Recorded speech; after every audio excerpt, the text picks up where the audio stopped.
Olá, eu sou Luciana, professora de Geografia, e com essa perspectiva, nós vamos hoje, nesse vídeo, estudar um pouco sobre a população brasileira, a sua origem, a sua formação, né? Nesse sentido, nós vamos ver aqui que é, nós vamos vendo que a população brasileira, ela surge a partir da, de um processo de miscigenação, né? Um processo em que, em sua origem, foi formado pelo povo indígena, né? Que até hoje luta pelo reconhecimento como cidadão, embora anfitriãs, né? Aqui do nosso país, o povo africano, né? O povo negro, os portugueses, especialmente nesse período, né? De colonial, e mais para frente na história, após a abolição da escravatura, né, o surgimento de outros povos europeus e povos asiáticos, né, através do processo de migração, né.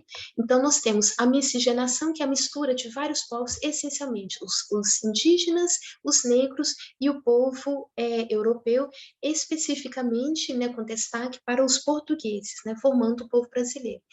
Beleza, mas os indígenas, quem eram esses indígenas? De onde eles vieram? Né? Eles nasceram assim na terra como mandioca? Provou como uma mandioca, que é uma raiz que nós comemos muito, que é originária do povo indígena, né? Não, não é isso. Conforme nós vimos, né, na aula, no site do IBGE conta a história de que no Nordeste da Ásia, né, há cerca de 12 mil anos atrás, 14 mil anos atrás, conforme as mudanças, né, climáticas, naquela região, lá no Estreito de Bering, lá não era oceano, né, era possível, era emendado esse Nordeste da Ásia com o Norte da América, né, então ali era uma região que podia andar com tranquilidade. Então, asiáticos, centenas de asiáticos migraram, né, para a América do Norte, descendo a América Central, América do Sul, vindo então para as terras brasileiras, né? Por isso que é, por isso que os povos indígenas já estavam aqui quando os portugueses chegaram ao Brasil, né? Então essa a origem, né, a história dos índios, né? E a história dos índios, para saber mais detalhes, é interessante a gente pesquisar um pouco sobre o próprio discurso, o próprio olhar indígena. E nesse sentido que eu trouxe para vocês, como nós vimos, né? Tá aqui, inclusive coloquei aqui o link do vídeo no YouTube chamado Brasil foi descoberto pelos índios, onde a Índia, o Enat Ticuna, né, conta um pouco de como é que é esse olhar, conta para nós esse olhar indígena sobre a sua própria história, né? E aí ela fala para nós, né, que o Brasil não foi descoberto pelos portugueses, e sim pelos índios, como é óbvio, né? Mas né, por um bom tempo não foi isso que foi contado na própria história, né? E aí essa história deturpada, contada pelo olhar dos dominadores, dos colonizadores, né? Dos donos de poder, né? Essa história deturpada, ela gerou um monte de preconceito, né? Em relação aos povos indígenas, preconceito que existe até hoje, né? Assim como houve deturpação na história do povo negro, que também gerou preconceito que existe até hoje, né? Então, é interessante observar a história dos índios, a história dos negros, contada por eles, né? A gente também ter essa sabedoria de ouvir o lado de lá, né? E nesse sentido, ela grifa, né, que os índios, né, eles são e sempre foram, né, os povos defensores da floresta, né, além de defender a floresta e todos os ecossistemas, né, eles, ou seja, não só a vida no Brasil, mas a vida no mundo, né, eles também sempre trabalharam lutaram pela sobrevivência, pelo respeito, pela igualdade, né, ela destaca a importância de não julgar sem conhecer, né, você precisa conhecer o outro, né, porque quando você conhece, você naturalmente não vai julgar e vai desmistificar, desconstruir os preconceitos. preconceitos, né? É uma das principais formas para se combater o preconceito e o antirracismo, né? Nesse sentido, é importante a gente observar, por exemplo, que em 1500, né, cerca de 10 milhões de indígenas dividiam cerca de 1.000 etnias, isso conforme a FUNAI traz para nós, né? Porém, essa população foi maciçamente reduzida por conta não só do massacre, né, que os portugueses fizeram, portugueses que usavam, por exemplo, armas de fogo, que são muito mais letais do que o arco, flecha, as armas que os índios tinham, que eram usadas para a sua vida natural, né, no Brasil primitivo, né? Então, eles sofreram genocídio, né, em relação aos portugueses, e também eles sofreram muito, morreram muito por conta de doenças que os portugueses trouxeram para o Brasil, né, nas várias expedições que vieram do mundo europeu, caracterizadas, né, e doenças oriundas de um modo de vida completamente diferente, né, além de trazerem, né, mesmo bactérias, vírus e coisa e tal, né. Essa ideia de vírus andando mundo afora, então, como a gente observa, é muito antiga, né, com essa agora da pandemia, né, do coronavírus, né. Outra questão, segundo o IBGE, em 2010, viviam apenas 818 mil indígenas, com 305 etnias, né? Muito pouco em relação ao que havia, né? Nós observamos, então, falta falar, a necessidade de reconhecer o ponto de vista dos colonizadores, não como a única versão, mas a versão do colonizador.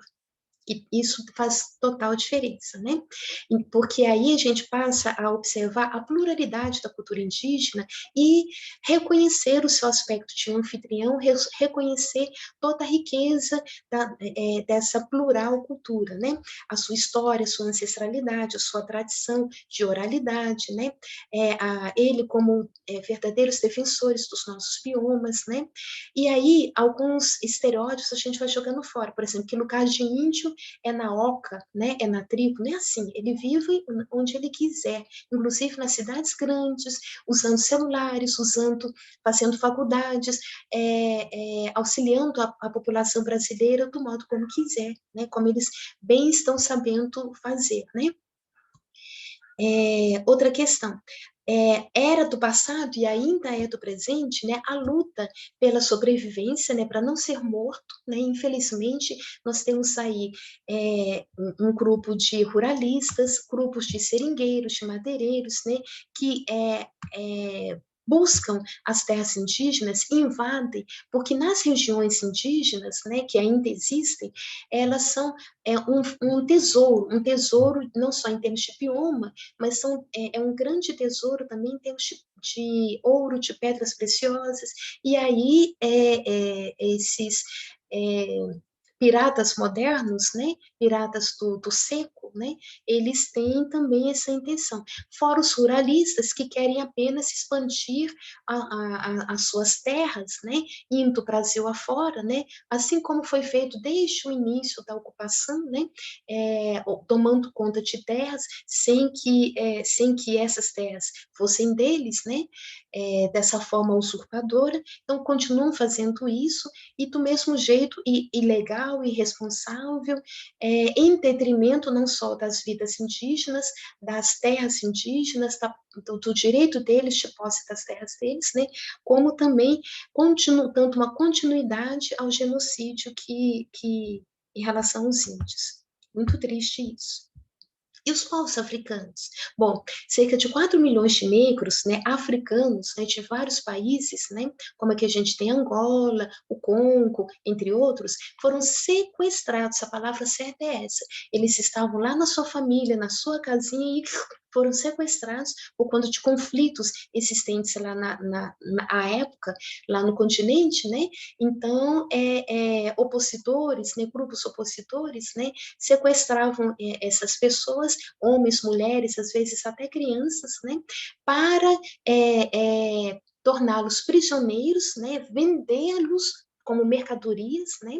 E aí cada um valia mais ou menos de acordo com sua beleza, para os moldes da época, a sua força para trabalho, né? Porque eles seriam vendidos para serem escravos, então eles teriam que abandonar suas religiões, suas crenças, o seu amor com sua família que nunca mais iria ver. Sério isso. E muitos vieram para o Brasil nessa condição escrava, em condições subhumanas, inclusive em porões de navios, onde muitos adoeciam, morriam e eram lançados ao mar, né, por conta das doenças que corriam ali, a fome, as condições subhumanas mesmo, fora violências variadas que sofriam no próprio período de transição da África para cá. E aqui também a condição pauleira de escravidão, né? É tronco, é violência de toda espécie, é estupro, é uma situação de menos-valia. Muito triste, porque o seu aspecto de ser humano, entrou em detrimento porque eles passaram a ser mercadoria, né?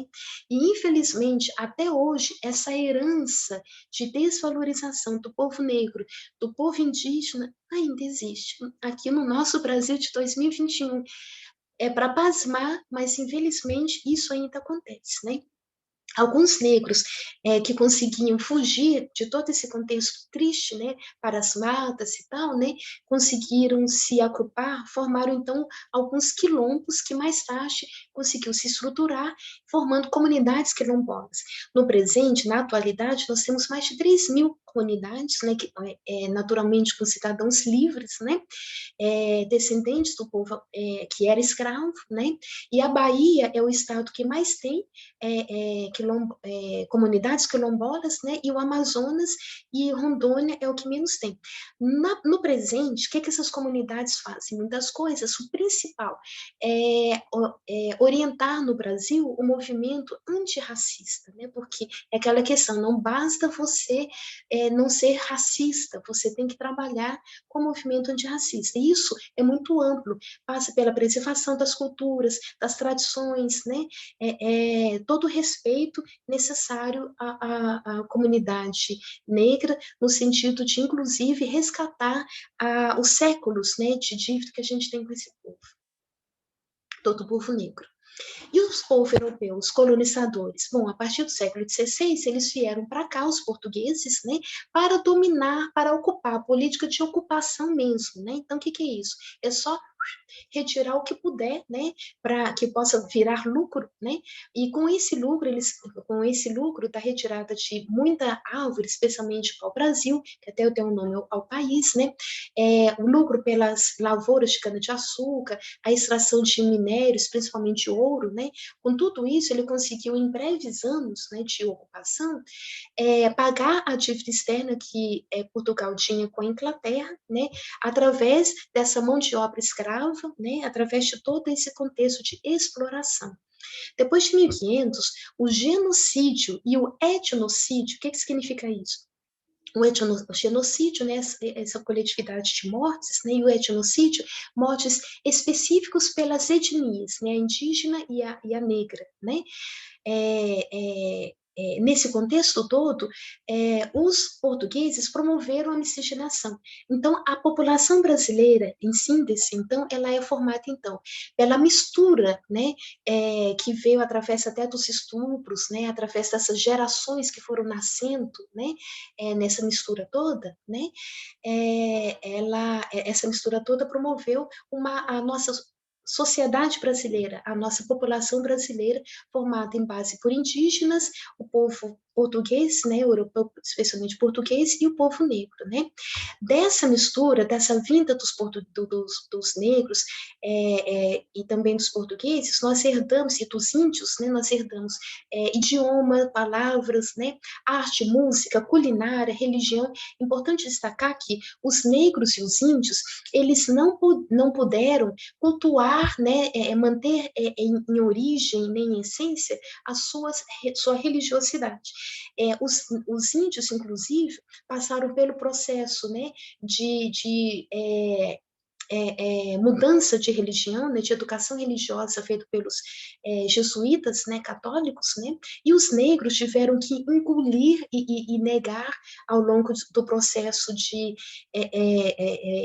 escravidão a sua religiosidade, né, e também tendo que aceitar, né, a religião dominante do povo português, né, ocorrendo então essa chamada chamado sincretismo religioso. Certo. Porém, com o fim da escravidão, quando a princesa Isabel assinou a Lei Áurea, né, importante a gente lembrar que não foi porque ela era boazinha ou porque o Brasil, na época, virou bonzinho, nada disso. Havia uma geopolítica internacional e uma geopolítica interna com a franca proposta anti-escravagista, né, movimento abolicionista da escravidão no mundo inteiro, e Brasil, que tardiamente abole a sua escravidão, fez porque não tinha mais para onde correr. A verdade é essa, né? Não tinha mais jeito, então a princesa foi que assinou por conta disso.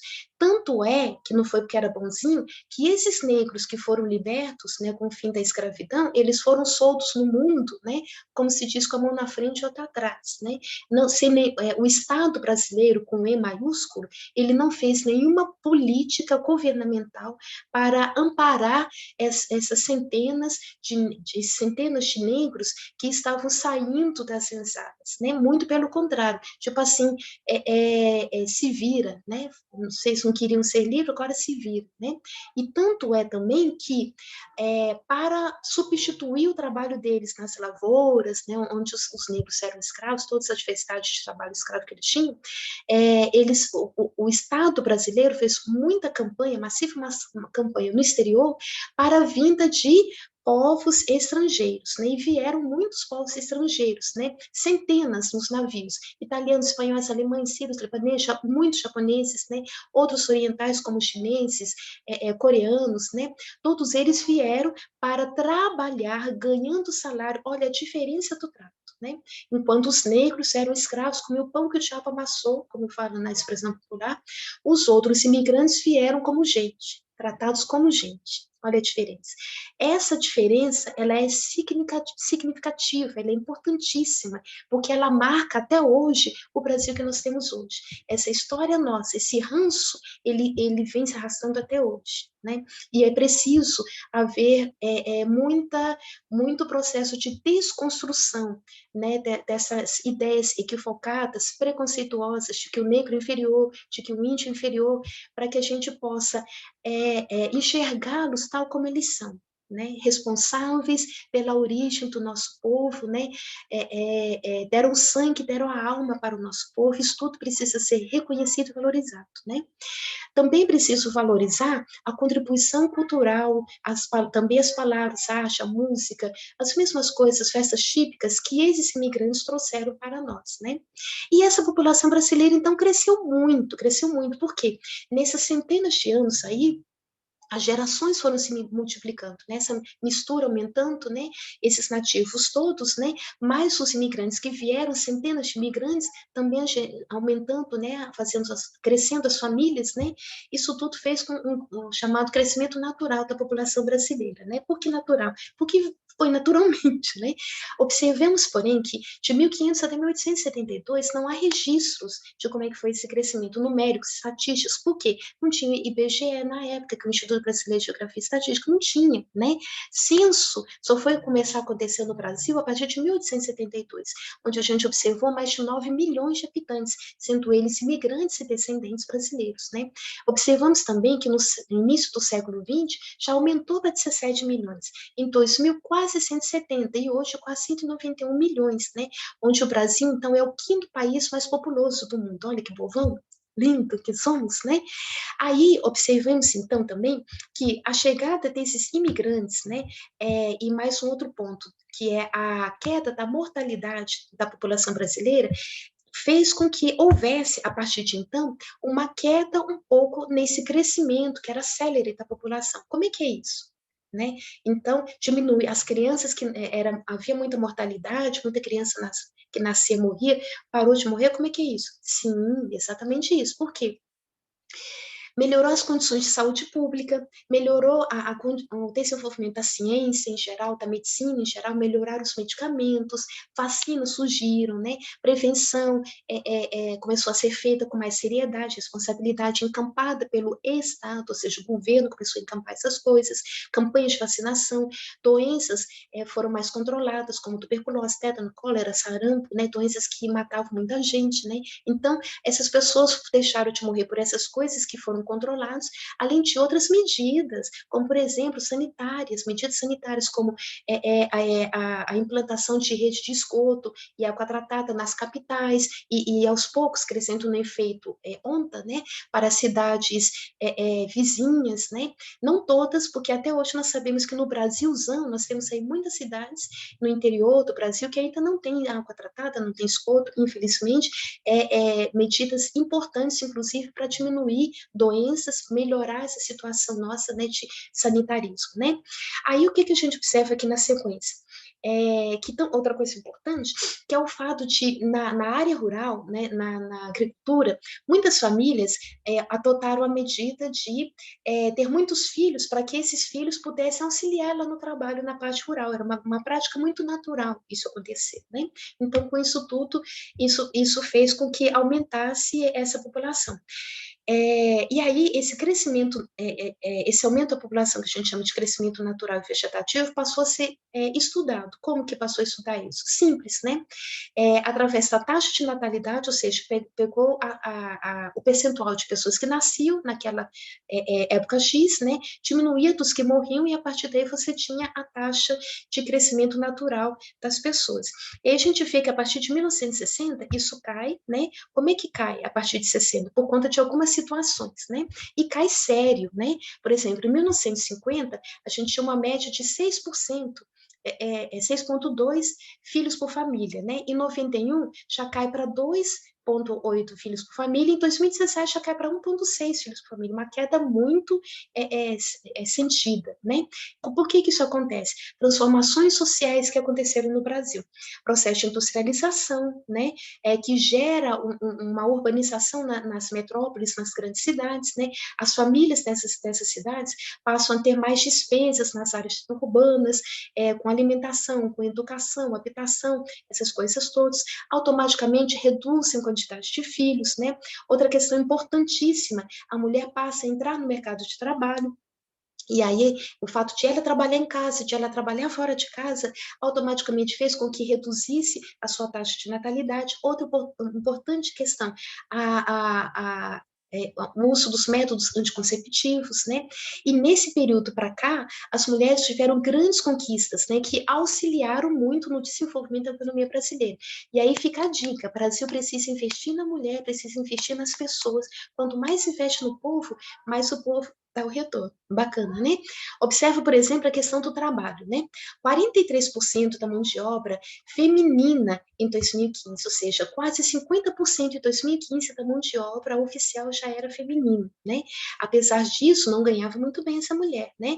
Mas, apesar disso, de não ganhar muito bem, a renda familiar já era também quase 50%, 41%, conforme o último censo demográfico de 2010, né? A mulher também melhorou suas taxas de estudo, embora apenas 6%, mas eram 6% que já conseguiam fazer os 15 anos mínimos de estudo, isso conforme a pesquisa de 2015. Porém, o salário das mulheres, né, elas ganhavam 23% a menos que os homens, conforme o ano seguinte, 2016. A necessidade, então, de melhorar essa desigualdade, né, que é um problema seríssimo da sociedade brasileira, né? Outra questão, em 2015 também, observou-se que cerca de apenas 10% das mulheres tinham cargos de chefia, né? E apenas 12% das mulheres, né, em 2016, que foram eleitas prefeitas, né? Então, as mulheres precisam ter cargos de chefia e precisam também estar no cenário político para melhorar a condição de vida, o IDH da sociedade brasileira. Por falar em IDH, em estatística, vamos dar uma olhada aqui na pirâmide etária? Peguei a de 1980, que é a mesma análise que tem no nosso livro, né? Então, aqui, Pirâmide do Brasil, 1980. Repara aqui que a população em milhões, né? E de 0 a 4 anos, aqui na base da pirâmide, né? Ou seja, os bebezinhos recém-nascidos, né? Nós temos aqui uma alta natalidade, especialmente no sexo masculino, né? Quase 15%, né? Mais homens, né? Sobrevivendo do que mulheres, que repara que tem menos, né? Mais ou menos uns beirando 14, né, por cento aqui de mulheres. Então, mais homens, né, vivendo do que mulheres. Quando a gente sai aqui de 5, nessa faixa de 5 a 9 anos, né, até a de 19 anos, nós temos aqui os jovens, aqui na base da pirâmide, né. Isso, repara que era 1980. Hoje, 2021, esses jovens já estão aqui, né, no corpo da pirâmide, né, que é a população economicamente ativa, os chamados adultos, os que estão trabalhando, né, não que estão trabalhando, mas em idade que podem trabalhar, né, necessariamente não tem que a gente tem muito desemprego, né, e tal. E aqui, na faixa etária acima de 60 anos, né, até 80 anos a mais, nós temos a população chamada idosa, né, que nessa época aqui havia uma baixa expectativa de vida, especialmente, repara aqui, bem fininho aqui, ó, com alta mortalidade de homens, né, uma mortalidade maior, que é mais fininha, né, do que a mortalidade feminina. Repara que aqui é mais largo, né, então, tem essa diferença aqui da masculina para a feminina, né? Observamos também, então, que na pirâmide etária, ela traz para a gente a análise da população, da composição da população, né, por idade, por gênero, né, a gente pode observar também a questão da PE, que é a população economicamente ativa, ou seja, quais os ativos, quais os aposentados, os inativos, né, as taxas de mortalidade, taxa de natalidade, né, que é os que nascem, né, dá para a gente ver também que o Brasil está envelhecendo e que ele precisa investir muito nas políticas de saúde e da previdência social.